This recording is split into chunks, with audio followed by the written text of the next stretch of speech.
The Tipping Point with Mike Tipton is brought to you by Dubby. What is Dubby? Dubby is a clean energy drink that is made to give you focus with no crash, jitters, or angst like those other energy drinks have. They also have no maltodextrin fillers and don't use artificial dyes. Dubby contains vitamins, amino acids, a nootropic, and 150 milligrams of caffeine. Dubby's products are made in the USA in an FDA-inspected facility that strictly adheres to GMP manufacturing guidelines. All of the flavors are unique and custom-made by Dubby, and you'll never taste our taste anywhere else. The best part about it is they're affordable. Dubby's drinks come out to about $1 per drink, much cheaper than Starbucks or any of those canned energy drinks. To learn more, visit w.gg.com/discount/MRTipton33 and place your order today. Use promo code MrTipton33 and save today. Dubby Energy, be better. What's going on, everybody? I want to tell you about my new friends over at Cleverman. Visit them online at becleverman.com. What they gave me was the energizing face and beard scrub along with the Cleverman face scrubber. And trust me when I say this, the energizing face and beard scrub smells amazing. Combining it with the face scrubber, making sure that your boy was looking as good and sexy as possible, opened up a whole different sensation in my face that I haven't ever felt before. I felt so clean, so fresh, and so clean, like Outcast said, and it helped me feel like I was ready for my day. Make sure you visit them online at becleverman.com and follow them on Instagram at clevermannyc. The link is up in my bio if you want to check out all the amazing products they have. Visit them online, becleverman.com.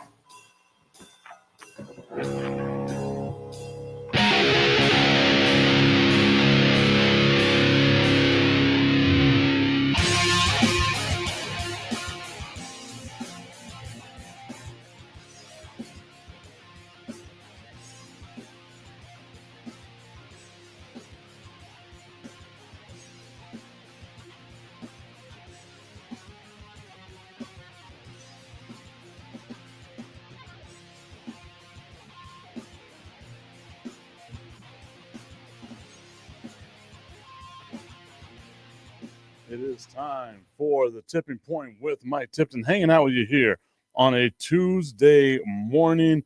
All 6'3", 224 pounds of me hanging out with you on Facebook, on YouTube, on X, on Instagram, and of course on National Streaming Sports or on Roku via National Streaming Sports. I'll get that right one day, guys. I'm not a professional. I kind of am. I should be better at this, but I am who I am. Just like Popeye the Sailor Man said.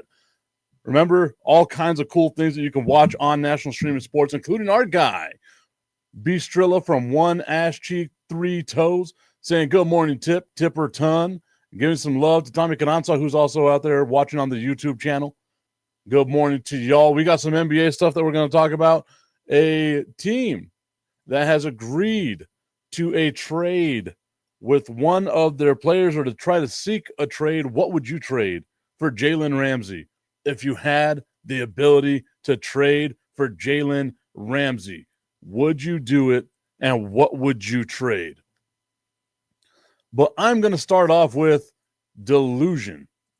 Why would I start off with delusion? Because it's funny.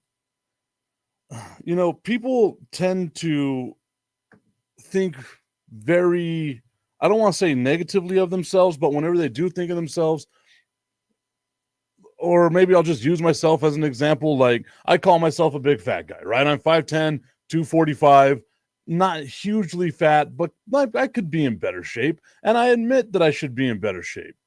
But yesterday, number 47 had the audacity to come out. The White House had the audacity to come out and tell us that this right here was 6'3", 224 pounds. Now I know what you might be saying to yourself. How do we know? Like what can we compare 6'3", 224 pounds to? Well, here's DK Metcalf, wide receiver now with the Pittsburgh Steelers, who is 6'3", 230 pounds. So a full 6 pounds heavier than that of number 47. This right here is Julius Creed, a WWE wrestler, 6'3", 229 pounds. Both of them. Same height, yet heavier than number 47 right here. I get it, guys. Like, again, we got to be delusional at some point in time. We've got to have just an insane amount of confidence to do specific things, right? But how often do we lie to ourselves? How often are we like, you know what? I am the greatest thing that has ever happened to anything that has ever been great before. And I look at that again. 6'3", 224 pounds. And you can say, Tip, muscle weighs more than just fat. Yes, it does. But the body shape isn't going to change all that much. From 6'3", 230 to 6'3", 224. I feel like I should just find a way to put that picture up in the corner, zoom in on the face. That right there is a man that is happy to eat. I know because I can recognize my own. Nonetheless, I digress. Again, you have to have a certain level of delusion to be great at anything, right? But there also comes a level of being able to self-awareness, looking at yourself and being able to say, this is what I need to fix for XYZ, whatever it may or may not be. I'm that exact same way, right? Like, I know that this show could be better. I know that I, as a human being, can be better. And I want to take the steps that I need to take in order to get better, right? In order to get better, where I want to be, health-wise, etc., whatever it may be. I know that I can't look in the mirror and say, Tip, you are 5'10", 224 pounds. Because 5'10", 224 would look nothing like that. Again, it's just a level of delusion. We all have to delude ourselves into thinking that there may be something there, something that separates us from everyone else, something that makes us the greatest thing to ever happen. That hurt my throat. I shouldn't do that this early in the morning. Got to get my coffee in before I start coughing.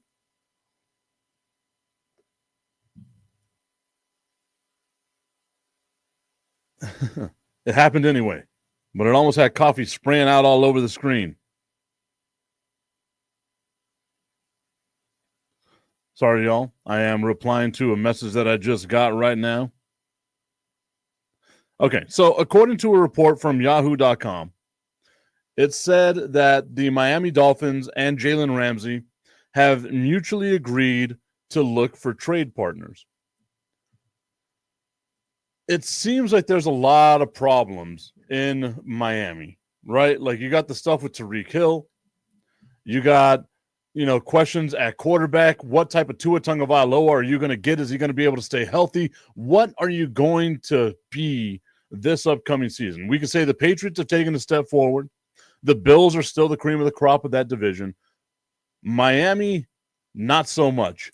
And it felt like just a couple of years ago with Mike McDaniel going in and that offense looking amazing and Tua and Tyreek Hill that it was going to be just this great future for the Miami Dolphins. Jalen Ramsey there. They had Jordan Phillips there on the defensive line. Like, we were talking about a good team that was able to run the ball. Raheem Mostert leading the NFL in rushing yards and rushing touchdowns that year.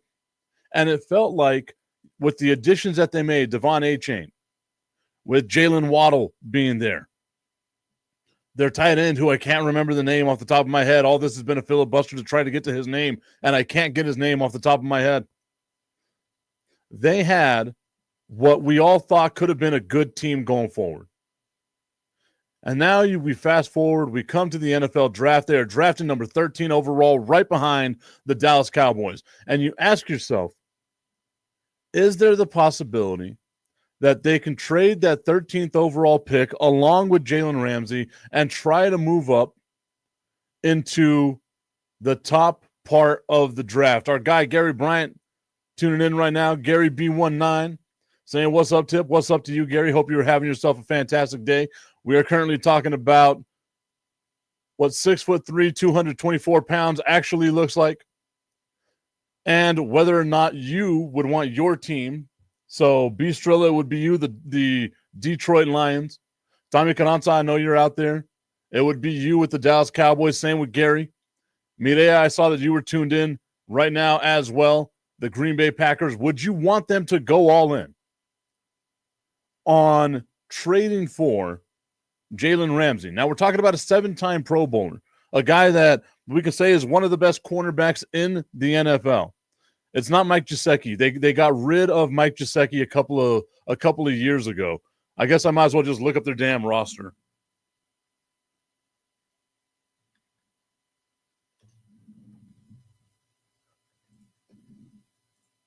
Looking it up right now. I called him Jordan Phillips. It's Jalen Phillips. I'm an idiot. It's the tight end that they have now. Jonnu Smith. Right? You have Jonnu Smith. Surprise for everybody, Mike Gesicki was in Cincinnati this past season. Mike Gesicki. And I liked me some Mike Gesicki in Miami. I thought it was going to be beneficial to have a tight end like Mike Gesicki for Tua Tagovailoa. And then Jonnu Smith steps in and becomes the number one target for Tua for the Miami Dolphins because Tyreek Hill ain't that guy anymore. And I have to sit back and ask this question. With the money that you paid Tua, do you continue to try to win a championship that you're not going to win? The Miami Dolphins, for all the talk that the Dallas Cowboys get of not winning a Super Bowl since 1995,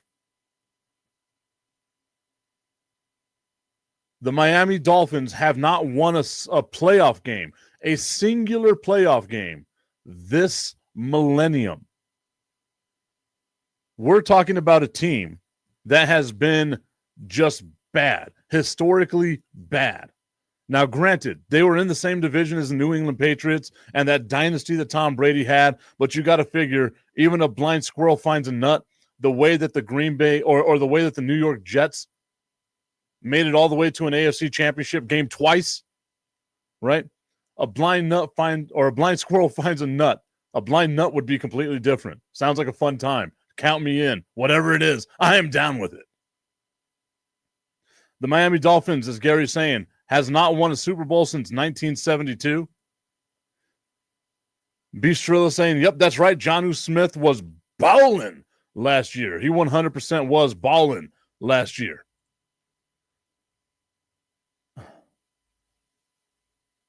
I want the Dallas Cowboys to look into a trade for Jalen Ramsey. I would like that. I think that if you had Jalen Ramsey, DaRon Bland, Trayvon Diggs, your secondary would be out of this world. Right? Like you talk about no one would be able to throw the ball on you. You would help out your secondary so much. However, whenever you trade for Jalen Ramsey,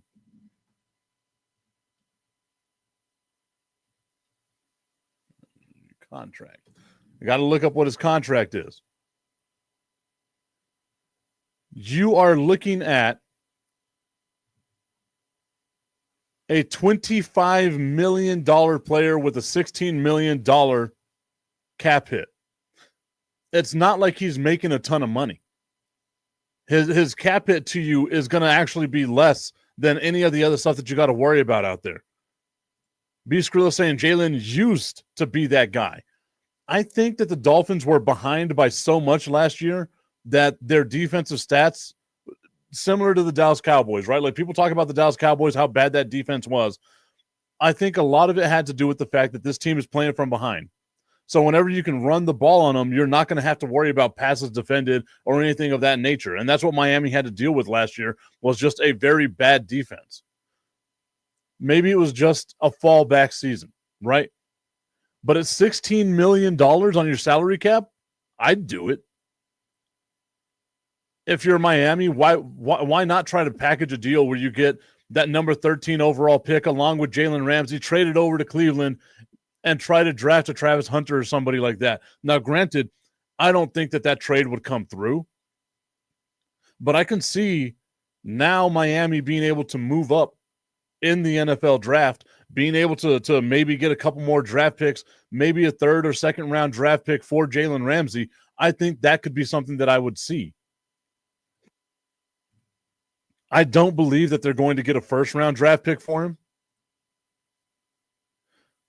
Gary saying Diggs may be released post June 1st. That would be insanity, I believe, if you're the Dallas Cowboys. But you know what? Again, let's go 0-17, baby. I'm staring down that 0-17. Once again, the ebb and flow of how I am as a sports fan.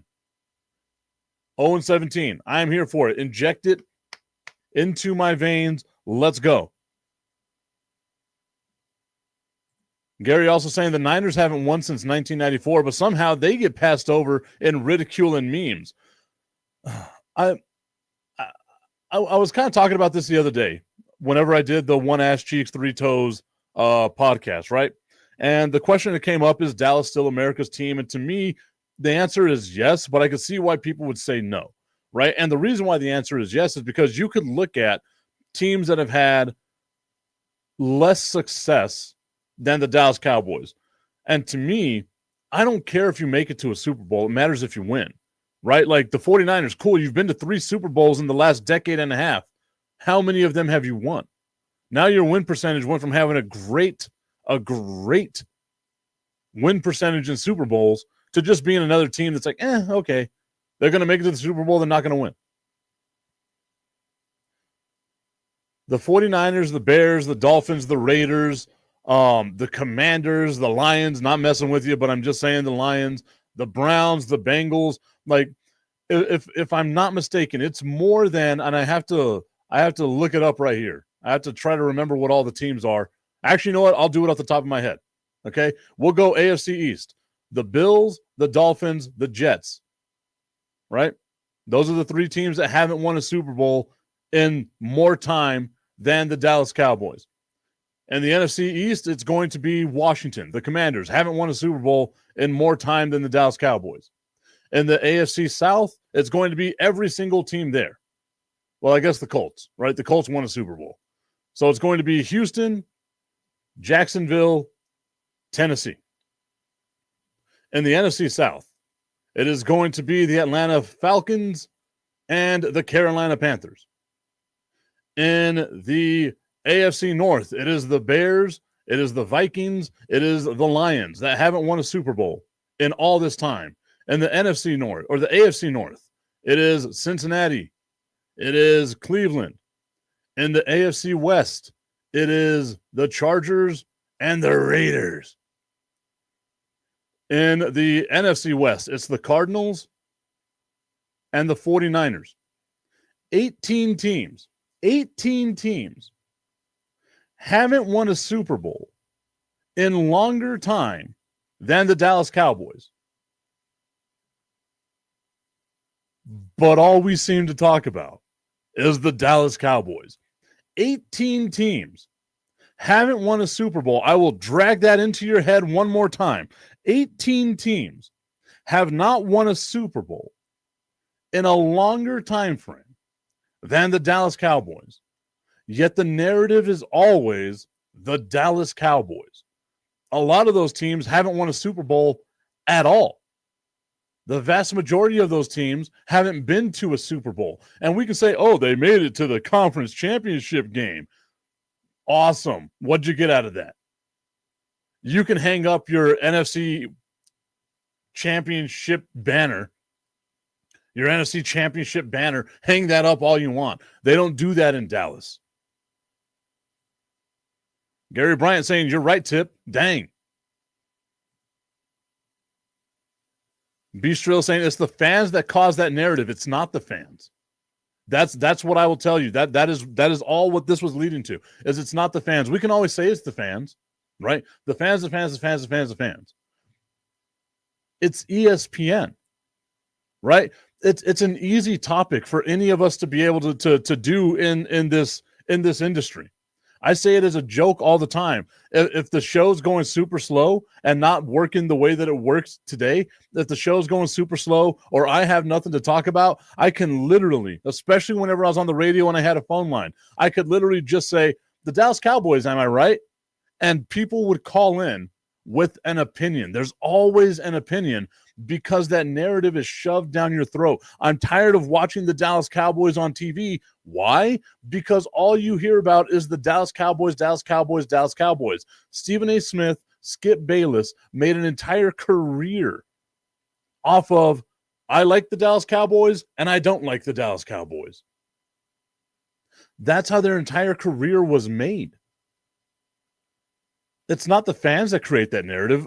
Very few Dallas Cowboys fans that I've met, and I've been an MC for Dallas Cowboys events and all kinds of stuff. Got to bring Michael Irvin to a club here in El Paso and got autographs and a bunch of stuff like that with him whenever I was doing stuff with the radio, right? I've done a lot in my decade of doing things on the radio. And not once in a year where you could tell the team was going to be bad, did I hear any Dallas Cowboys fans say,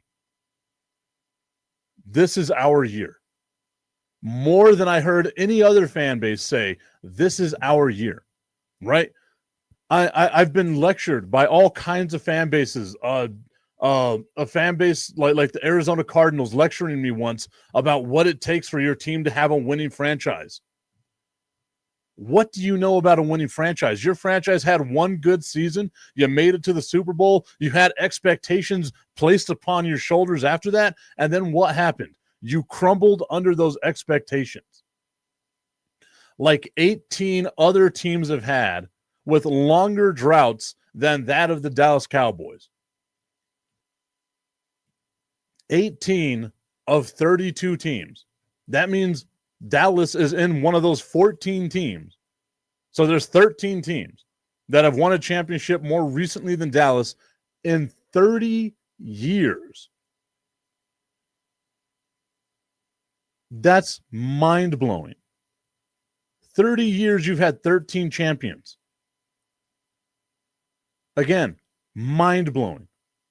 And look at the fact that only 2 teams have surpassed the Dallas Cowboys in their championships.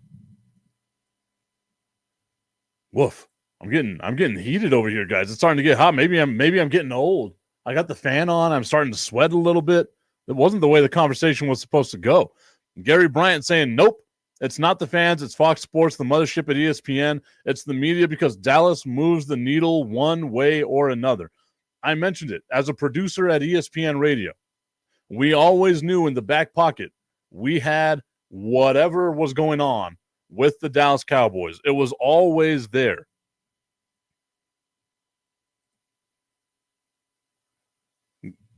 Beastrill saying, I'm sorry, I know lots of Cowboys fans, and they always say this is our year. I guess you have to be outside to see that. I'm not saying that they don't say that. I'm saying that they don't say it more than any other team did. The Detroit Lions were saying this was our year. As a matter of fact, the Detroit Lions made it seem as though it was some sort of given premonition that they were going to win the Super Bowl. Right? Look at what it was in that game leading up to Detroit whenever it was Washington and Detroit in the playoffs, and all you had was a ton of Detroit Lions fans saying, oh, this is our year. We're finally going to make it. The 1 year of expectations, going back to just like the Arizona Cardinals, right? The 1 year where this team had expectations, they failed miserably. Yet the conversation isn't about how they failed miserably. It's about, oh, man, look how awesome it is for Washington. Now Washington's going to be in that boat, right? Washington overachieved. I'm a firm believer in they overachieved. They made it to an NFC championship game the first year of a rookie quarterback. There is the possibility he's Dan Marino 2.0 without making it to the Super Bowl. Once that weight of expectation is on you, how do you survive it? But every single fan base should say at the beginning of the year, unless they're me, every single fan base should say at the beginning of the year, this is our year, why not? The beginning of the year is hope. Again, that's what I love about sports, where you're trafficking in hope, hoping and wondering that maybe, just maybe, our team can get over the hump And we can feel that gratification that these other fan bases have felt. I say it all the time. I was so happy watching the Philadelphia Eagles win that Super Bowl because I got to see my friends be happy that their team won a Super Bowl. I was the same way with the Kansas City Chiefs. One of my good friends, James Steele, producer at ESPN as well, right? Getting to see him witness his team win a championship. That was awesome to see. 50 years of ineptitude for them to be able to see it. The Crooked Commish saying, yo, what's good? Giving some love to Tommy Cananza as well over there on the YouTube feed. Gary Bryant saying they are no different than any other fan base that say it. Heck, the Jets, Jets were saying it, and when they signed Aaron Rodgers and they crumbled. That's exactly what it is. Every fan base should have hope, unless you know your team is bad. Unless you're the Cleveland Browns, you got nothing to go out and hope for. If you're the Giants, maybe, just maybe, you get a little bit of hope if you got Shedeur Sanders. I wouldn't draft Shedeur Sanders if I'm them. I've got Russell Wilson and Jameis Winston. I don't need Shedeur Sanders. You can hold on to them for a couple of years, and maybe there's another quarterback that comes out in the draft. You're not the best team in the division, but you know what you are? You're on the tick up. The same thing with Tennessee. You're on the tick up. The same thing with the New England Patriots. That arrow is pointing up for them. Not down like the stock market in your 401k, but up the way that we wanted it to be just a couple of months ago. There are very few teams that you can look at right now and say, yeah, that team, nah, there's no way. It's the Browns. I would say it's simply the Browns. And then a team that might have the arrow either plateaued or start going down, that's going to be the Detroit Lions. That's going to be the Minnesota Vikings. That's going to be the Washington Commanders. That's more than likely going to be Kansas City and Philadelphia as well, because it's so hard to get back there and win. That's where the weight of expectation comes in, right? For me, I think Seattle has the arrow pointing down because you've got expectations now of, we just gave Sam Darnold a $100 million contract. There we go. Gary Bryant saying, I'm not saying anything. I hardly ever say this is our year because I know Steven and Jerry are running the squad. Tommy Cananza giving a little bit of love to the Crooked Commish.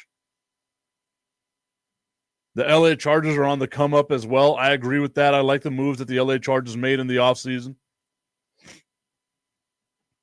The Dallas Cowboys, I think, are flat line right now. They might take a little step back. In my opinion, I think that's more than likely what they are going to do, is just take a little bit of a step back.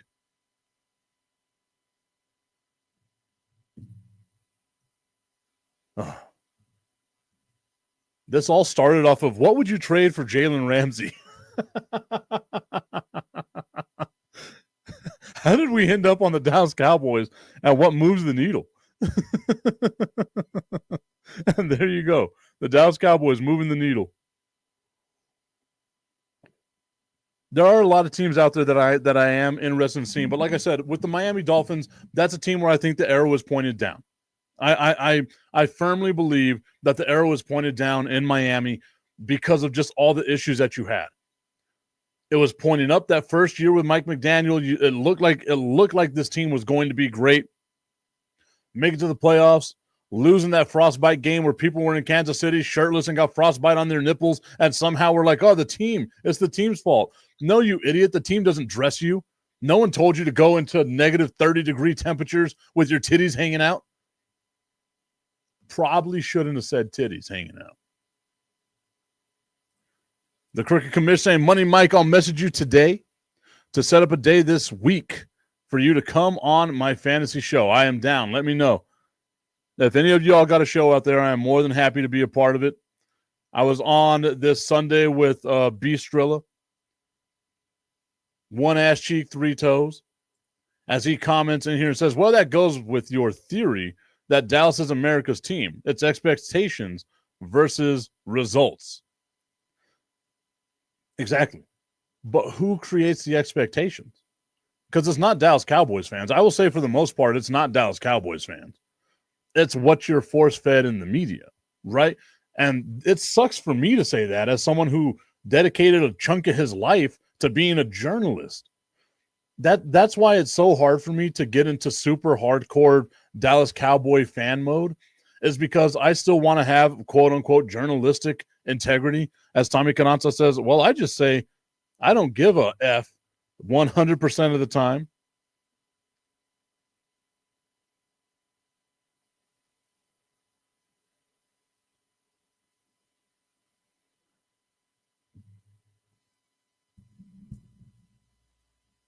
I'm thinking of, sorry, I had gotten a message from my friends over at ESPN, Pat Costello, James Steele. They are working on a WrestleMania show, and they were talking about the greatest WrestleMania matches. What match would you put into the Hall of Fame as far as WrestleMania matches go? Man, there's a lot to choose from right there. I'd say the heist of the century has to be on there, where you had Roman Reigns versus Brock Lesnar. Then you got Seth Rollins running in with the Money in the Bank briefcase, cashing it in, hitting the stomp on Roman Reigns to win the championship for the first time, having the championship switch hands at that type of moment with a Money in the Bank cash in at WrestleMania.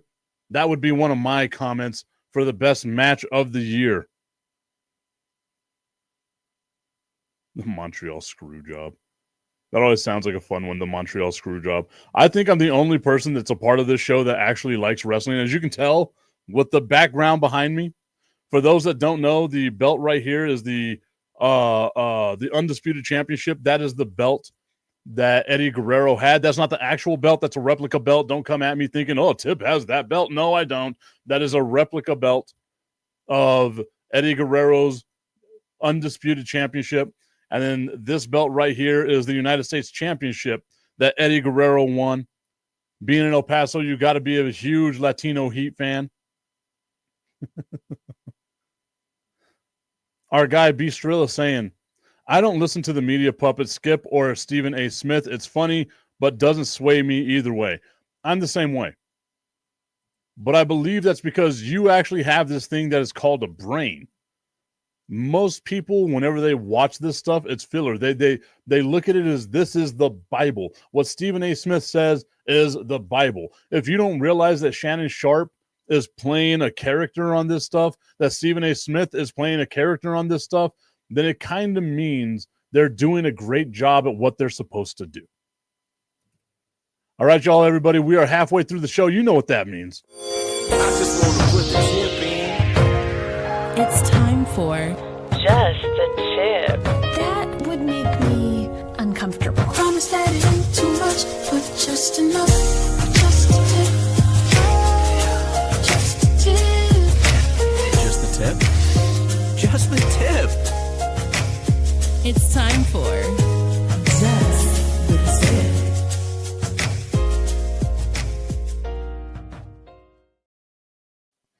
Just the Tip is brought to you by Happy Nuts. Visit www.myhappynuts.com/Mike Tipton. Eliminate irritation, discomfort, and all the unpleasant smells and have long-lasting results. Use promo code Mike Tipton at checkout and save on all of your male grooming needs. Guys, take care of yourself. You don't want duck butter. You don't want swamp ass. You don't want the chafe. www.myhappynuts.com/Mike Tipton. Yes, it's a real website. I wouldn't be talking about it if it wasn't real. Go visit them. Use that promo code Mike Tipton at checkout. And make sure your nuts are as happy as my nuts. And just the tip. Tommy Cananza saying, oh no, God no. I always love whenever I can get a pop from just the tip. Tommy, I hope your children were no longer in the car. I think I timed it correctly. Where at 8:30 your kids are not in the car, but who knows, there could be traffic. And if they are in the car, I don't apologize. You knew what this was.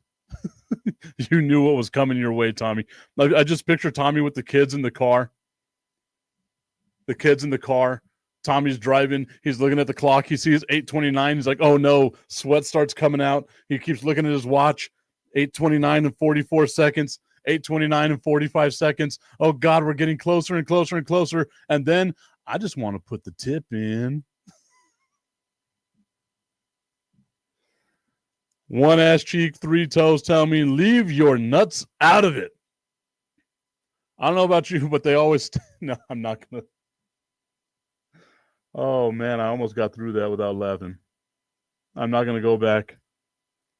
I'm not going to go back and say what I was going to say. The censor... Look at that. That is personal growth right there, guys. You can see as it was coming out of my mouth. Phrasing. As I was about to say it, the light bulb went off and said, you probably shouldn't say it. Now, granted, I got halfway through, and you more than likely know... Again, phrasing on halfway through. And you more than likely know what it was that I was going to say. But if I'm not mistaken, at least with me, they always stay on the outside. I'm sorry, Roku. I'm not. You should already know by now. We've been doing this since November. Think about that, guys. November to December, December to January, January to February, February to March, March to April. 5 months of being with Roku here on National Streaming Sports and the platform. Thank you so much. You already know who it is. You're married to me now. You are married to me now. Tommy Carranza saying, thank God they're not in the car anymore. I keep thinking about that one time, Tommy, that your AirPods weren't working and you walked into Whataburger and you were kind of listening to the show.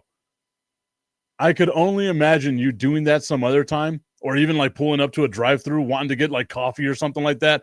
And then out of nowhere, just out of nowhere, you get... I just want to put the tip in. It's time.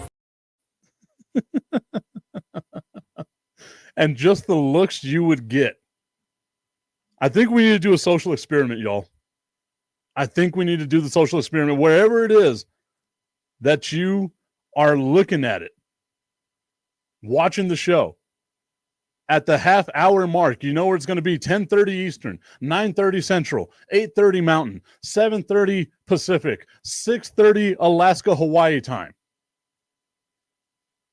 I'm going to add 7 hours to 8 o'clock. We will call that, Jesus Christ, I'm bad at math, 3 o'clock in the afternoon, 3:30 in the afternoon in Nigeria. Wherever it is that you're listening to this show, at that point in time, just go out and let people hear it. Let people hear it just one time so everyone can be like, oh, what is it that this person is listening to? I just want to put the tip in.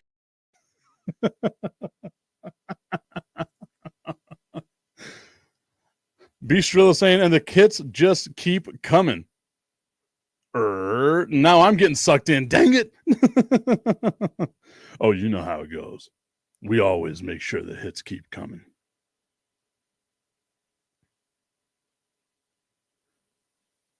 Again, I feel like I'm the only one that can answer the question of what is the best WrestleMania match of all time. What would you put into the Hall of Fame as a WrestleMania match? The Cricket Commish giving me a little bit of love with the LWO, the Latino World Order. Dude, growing up, watching the LWO, watching old school WCW, right? La Parka. I would go over to my brother's house because we didn't have cable TV at my parents' house. I would go over to my brother's house. And I would watch WCW there. Tommy Canasa saying, it just happened at 7-Eleven. I lowered the volume. Nah, man. If you're going to be a tippy, if you're going to be a tip head, you got to do it proudly, brother. You got to make sure you're just all in. Not like Jerry Jones, all in reality. Gary Bryant tuned out of this show. He's like, I'm done, guys. I'm out. Once I heard just the tip thing, I had to leave. A lot of people tell me that I make fun of my name a lot, which is true. I do make fun of my name a whole bunch. But I'd rather me make fun of it than someone else make fun of it. I owned it. Tommy Cananza saying they're going to think I'm watching porn, LMAO. No. That's only if I start talking like this. So, ladies, it's the just the tip segment of the show, brother. Oh, yeah. That creeped me out. Jesus Christ. You know what it takes to creep out yourself? I just did it. Augustine saying that's something that I would have said. Listening to Stephen A. Smith is like listening to 47. That is 100% correct. As we were talking about earlier today, this right here, ladies and gentlemen, is the peak male athletic form. 6'3", 224 pounds of just pure big beefy man. I can't even give him that. He doesn't deserve the big beefy man. Bistro saying, not a big fan of wrestling, but I remember Hulk Hogan versus Andre the Giant. I think it was WrestleMania 3. Oh, yeah. No, that's always going to be one of the classics that go up there. Me and my friends, James Steele, Pat Costello, we get drunk on the internet. Bob, Jim, and Pat get drunk on the internet every now and again. We got to be more consistent with that. But every now and again, we'll get drunk. We'll just start watching some really old wrestling, and it's amazing how bad it was compared to what it is today. Tommy Caratta saying, all in or just the tip? Which is it? Oh, you already know. You already know. You got to start with one and it leads to the other.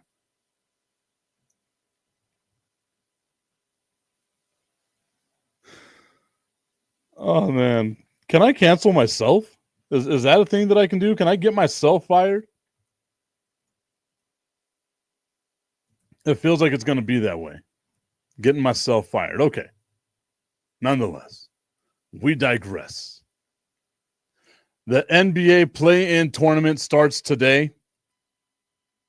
The Atlanta Hawks taking on the Orlando Magic. This one is going to be on TNT. Both games are going to be on TNT. The Golden State Warriors taking on the Memphis Grizzlies as well. The Kenneth Kniff from Connecticut voice. I'm glad somebody got it. Oh, fuck yeah. I'm glad somebody got it. Thank you. Thank you. There's another line that he says there that I'm not going to say on this show. There's no way y'all are going to make me say it on this show either.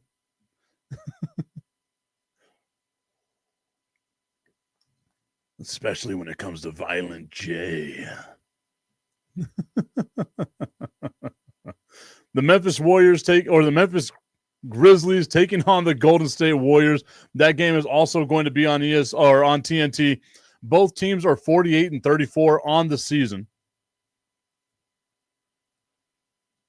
The question would be asked, who you got? I will give you my opinions on this. Who do I think is going to win that game in the NBA's play-in tournament, which is not, remember, I repeat, is not an actual playoff game. But I'm going to say in that game, Memphis, Golden State. I like Golden State. I like getting playoff Jimmy Butler, a huge pickup for the Golden State Warriors for this part of the season, right? We got to remember, he carried the corpse of the Miami Heat to an NBA championship caliber team. Sure, it was in the bubble. Sure, it was a couple of years ago, but he also got them there twice, did Jimmy Butler. Now you surround him with Steph Curry. He's got Draymond Green out there just kicking people in the groin left and right. You've got a good team. Jonathan Kuminga on that. Like, you've got a good team. Buddy Hield on that team as well. You've got some shooters on that team. Then you juxtapose that with Memphis. You got Jaren Jackson. You got Ja Morant. You got Zach Edey, all 7'5" of Zach Edey. I thought the San Antonio Spurs should have drafted Zach Edey. And then you would have had Victor Wembanyama at 7'4" and Zach Edey at 7'5". You talk about rebuilding the Twin Towers. That was a horrible, horrible way of saying that. Bringing back the Twin Towers would just be as bad. Make it Twin Towers 2.0 like David Robinson and Tim Duncan. I had to think that through myself. But you have another version of the Twin Towers with Zach Edey and Victor Wembanyama. I thought that would have been a fun thing to watch. It would have just been big, beefy men, except for Victor Wembanyama because he's not very beefy. He's just big and a man. But Golden State, they have the playoff experience. That's still a core of a team that is so dangerous to watch, so dangerous to be a part of. If they win this game, whoever wins this game, whether it's Memphis or Golden State, either one of them is going to be taking on the Houston Rockets in the playoff game. The loser will take on the winner from the 9-10 matchup, which will be I have to try to think about it right now. I know it's the Mavericks and the Sacramento Kings. The Mavericks and the Sacramento Kings. I got 29 messages since I last looked at my phone. Jesus Christ, guys. What is going on here? Okay. There's jersey retirement stuff. I'm not looking at that right now. Trying to focus in on the show, guys. Trying to be here for you guys, for the captivated audience right now. Listening to me talk about the NBA, reluctantly listening to me talk about the NBA. I know you hate it, but I love it. And I'm going to talk about it. In the Eastern Conference, you have the Orlando Magic taking on the Atlanta Hawks. It doesn't matter who wins this game. They get the number 2 seed. They're taking on Boston. And that's not a team that you want to face. Boston will destroy either Atlanta or Orlando. So it doesn't really matter. It's kind of like you're just marching to the slaughter, right? Like that's all you're doing. Just marching to the slaughter. Tomorrow's 9-10 matchups are the Miami Heat at the Chicago Bulls. Once again, doesn't matter who wins that one because you get the Cleveland Cavaliers out of that. Then you got the Dallas Mavericks at the Sacramento Kings. Actually, the winner has to take on the loser from the 7-8 matchup, blah, blah, blah, blah, blah. If you make it from 9-10, you get the number 1 seed. You either get Oklahoma City, which is the best team in the NBA right now, or you get the Cleveland Cavaliers, which is the second best team in the NBA right now. We shall see.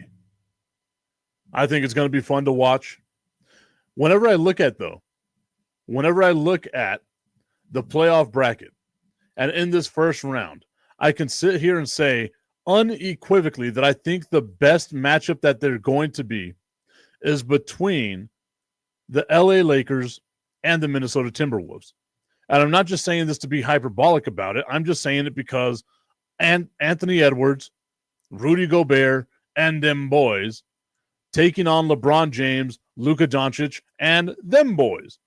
Right now, the Lakers are favored a 66.9% winner.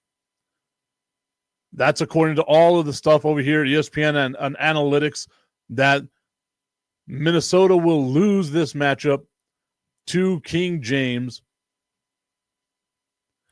and the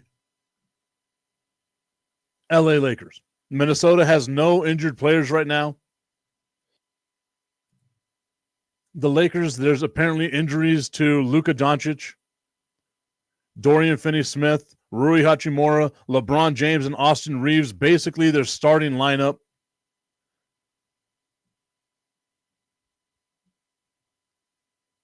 I said it no more than 3 weeks ago, and I will not allow myself to change my position on this. I'm not one of those people that flip-flops. Y'all already know that about me right now, unless it's about the Dallas Cowboys and my hatred/love for them, the bipolarness that they bring out of me. When you look at the schedules, or you look at the standings right here, yes, 3-6, but what separated 3 from 6 is one game. One game and one game only. The LA Lakers, 50 wins, 32 losses on the season. The Minnesota Timberwolves, 49 wins, 33 losses on the season. The Lakers, obviously a better home team. The Wolves, not that great on the road, but they still won 24-17. That's their record, 24-17 on the road. I would not be surprised. I do not know how or why the Minnesota Timberwolves are not getting the love they deserve and are being looked at as though they're just going to get ran through by the LA Lakers. You got Luka, you got LeBron. That's awesome. The Minnesota Timberwolves, Mike Conley, Anthony Edwards, Jaden McDaniels, okay, maybe you got a little bit right there. Julius Randle, I'll take him. Rudy Gobert, I'll take him. Then you got their backup center in Naz Reid. Naz Reid, if you haven't been paying attention, is on the come up. That's a dude. That's a guy. There is more depth. Dante DiVincenzo, White Dante, being a part of the team. Jalen Clark being a part of the team. I like this team. I like the Minnesota Timberwolves. I am choosing the upset right here of the Minnesota Timberwolves, and I call it an upset because I don't think it should be. But I think ESPN and everyone else out there is glazing the LA Lakers right now. If by some miracle the Lakers make it past this round, they will lose next round. End of discussion. This is not a championship caliber team. They are not good enough to win the NBA championship this season. Period, point blank. I do not trust the LA Lakers, the way that they are currently constructed, as a championship caliber team.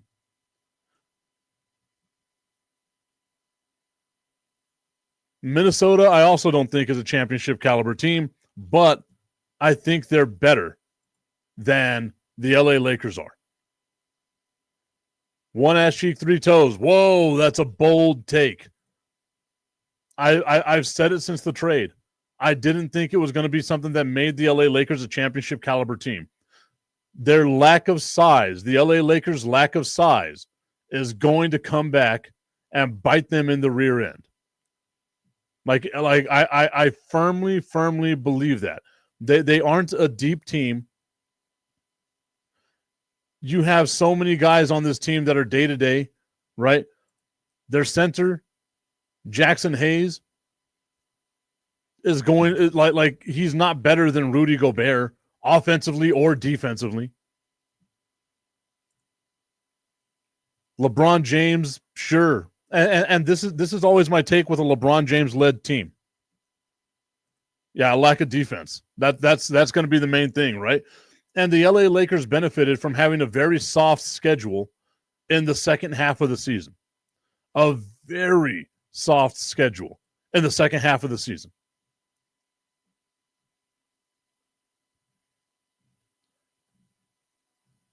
I mean, I'm baffled here as to why it's a 66.9% chance that the LA Lakers are going to win this. They finished the season one game ahead of Minnesota. One game ahead. It's not like they were world beaters here.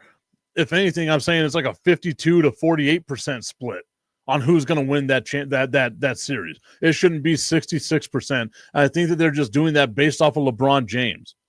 But you got a 40-year-old LeBron James basically leading the Lakers in every category. So what do you do with that?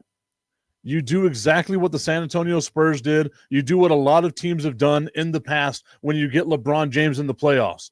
You let LeBron eat, and you try to shut down everyone else. Luka has not been the same since he went to LA.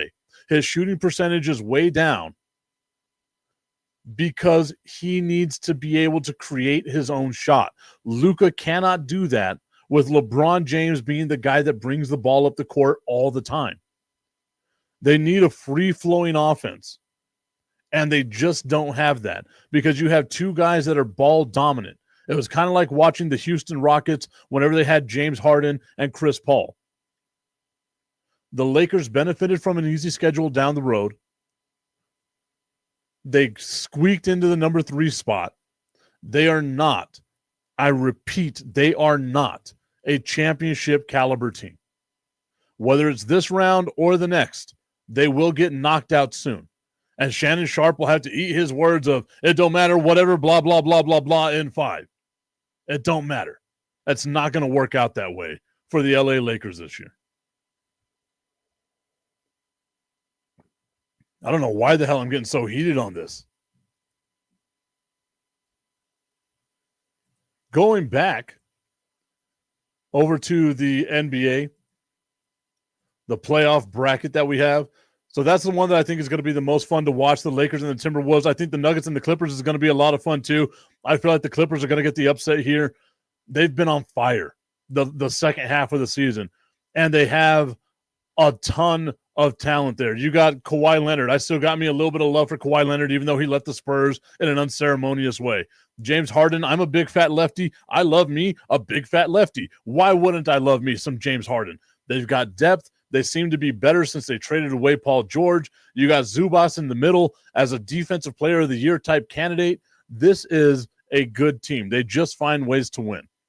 Can Denver overcome all the turmoil of firing your head coach in the middle of the season, but not the middle of the season, 5 games left in the season? Now you're starting to have some turmoil and all kinds of issues with them. In the Eastern Conference, you have the Bucks and the Pacers. I think the Pacers are better than the Bucks, but I think the Bucks are going to win this series just because they have experience on their side. You got Giannis Antetokounmpo, you got Damian Lillard, you got Robin Lopez, or Brooke Lopez rather, and them boys. Like, that's a good, solid team there. Then you got the Knicks and the Pistons. I think Detroit knocks off the Knicks.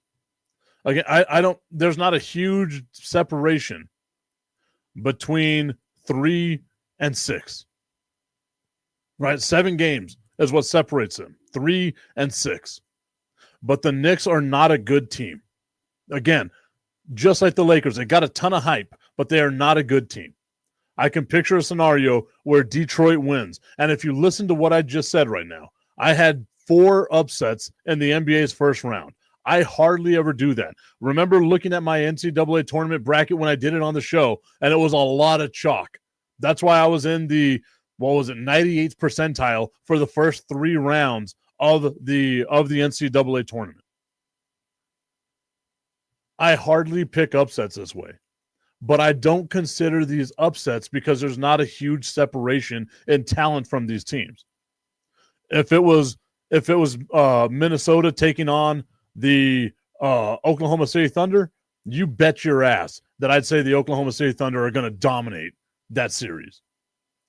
Tommy Carranza saying, I hope Luka wins it all. That I get. You're a fan. You'll always be a fan, and I got nothing but love for you. Everyone, I want to thank you so much for being a part of today's show. As always, I appreciate the love. I appreciate the support. I will be back tomorrow. It'll be Wednesday. We'll see what new stuff comes out in the world of sports. And remember, just because you're not 6'3" and 224 pounds doesn't mean that you're not sexy as hell.